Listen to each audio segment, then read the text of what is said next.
नाज़रीन आदाब, मैं हूं खालिद शहबाज। आप देख रहे हैं गवाह न्यूज़। मक्के मुकर्रमा में राब्ता आलम इस्लामी के ज़ेर एहतमाम अफ़गानिस्तान पाकिस्तान के ऐलान अमन कॉन्फ्रेंस का कामयाबी के साथ इनेकाद अमल में आया, जिस पर मस्जिद हराम और मस्जिद नबवी के उमूर के डायरेक्टर जनरल शेख professor doctor Abdurrahman bin Abdul Aziz al Sudais ने मसरत और तमानियत का इज़हार किया और एलामिया की तजावीज़ की तारीफ़ की।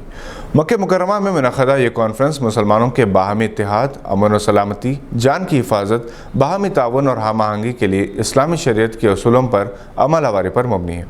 अल-सुदैस ने, जो हरम शरीफ के इमाम भी हैं, सऊदी हुकूमत की जानिब से मुसलमानों के मसाइल की यकसुई और मुस्लिम इत्तेहाद के लिए काविशों की सिताइश की और कहा कि शाह अब्दुल अजीज़ के हाथों सऊदी अरब की तासीस के दिन से ही सऊदी हुकूमत की क़यादत की खिदमत मुसल्लमा है। अफ़गानिस्तान के अंदर पायदार सलामती के हुसूल और खुशहाली और तरक्की की बहाली, अफ़गानी अवाम की उम्मीदों और उमंगों की तकमील की सिमत ये एक अहम इक़दाम है। यहाँ ये बात काबिल ज़िक्र है कि हुकूमत सऊदी अरब की मेज़बानी में राब्ता आलम इस्लामी ने इस कॉन्फ्रेंस का एहतमाम किया था, जिसमें अफ़गानिस्तान और पाकिस्तान की अहम शख्सियात ने शिरकत की, जिनमें डॉक्टर नूरुल हक क़ादरी, वज़ीर मजहबी उमूर पाकिस्तान, शेख मोहम्मद क़ासिम हलीमी, वज़ीर हज व औक़ाफ़ व रहनुमाई अफ़गानिस्तान, डॉक्टर मोहम्मद अब्दुल करीम अल ईसा, सेक्रेटरी जनरल राब्ता आलम इस्लामी शामिल हैं। उत्तर प्रदेश में जारी सियासी बहरान या हलचल के दौरान ये बात सामने आ गई कि योगी की कुर्सी तो बच जाएगी, मगर इनके इख्तियारात पहले जैसे नहीं रहेंगे। एक मानों में रिमोट कंट्रोल मरकज़ के हाथ में रहेगा। योगी ने आज वज़ीर आज़म नरेंद्र मोदी से इनकी क़यामगाह पर मुलाकात की। कल इन्होंने अमित शाह से मुलाकात की थी। मोदी योगी इख्तलाफात की खबरें आम हैं, जो अफवाह नहीं हकीकत है। योगी के रवैये ने अरकान पार्लियामेंट और अरकान असम्बली से इनका फासला कर दिया। बहरान से निमटने में हुकूमत की नाअहली, इनके साथियों या चाहने वालों की जानिब से मुसलसल ये नारा और तासुर के मोदी के बाद योगी मरकज़ और यूपी सीएम के दरमियान फासले पैदा कर दिए। मरकज़ ने एक टीम यूपी को रवाना करके वहाँ के अरकान मुक़न्निना से तासुरात मालूम किए थे। इसके अलावा मोदी के काबिल एतमाद retired IAS officer BK Sharma के बढ़ते हुए असरात ने खुफिया तौर पर यह पैगाम दिया कि हुकूमत योगी की रहेगी, मगर कंट्रोल मोदी का होगा। ये ऊंची परवास करने वाले योगी के पर कतरने के लिए ज़रूरी था। मोदी के बाद योगी के नारों ने अमित शाह की अहमियत को घटा दिया था।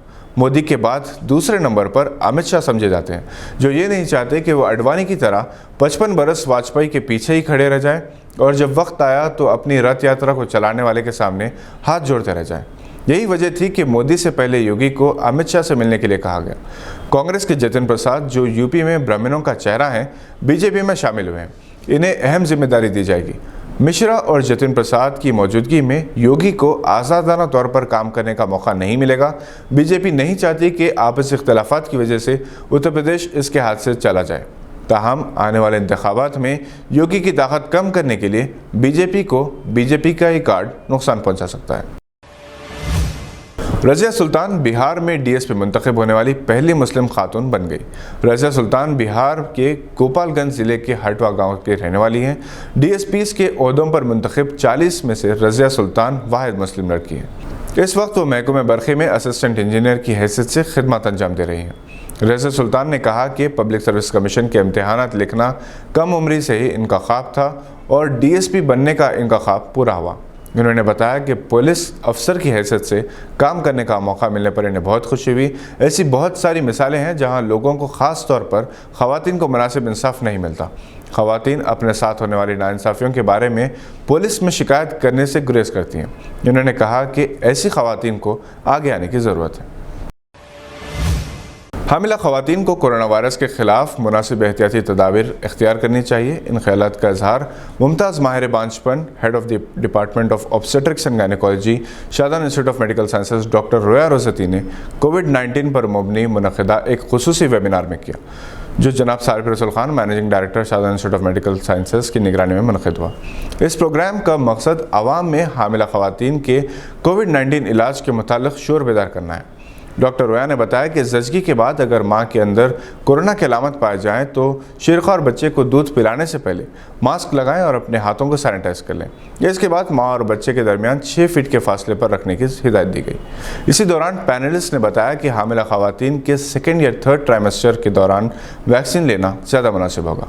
हालांकि कोविड वैक्सीन और हामिला ख़वातीन के मौजू पर अब भी बहस जारी है और वर्ल्ड हेल्थ ऑर्गेनाइजेशन के डेटा के मुताबिक किसी नतीजे पर पहुंचने के लिए इदाद व शुमार नाकाफ़ी है।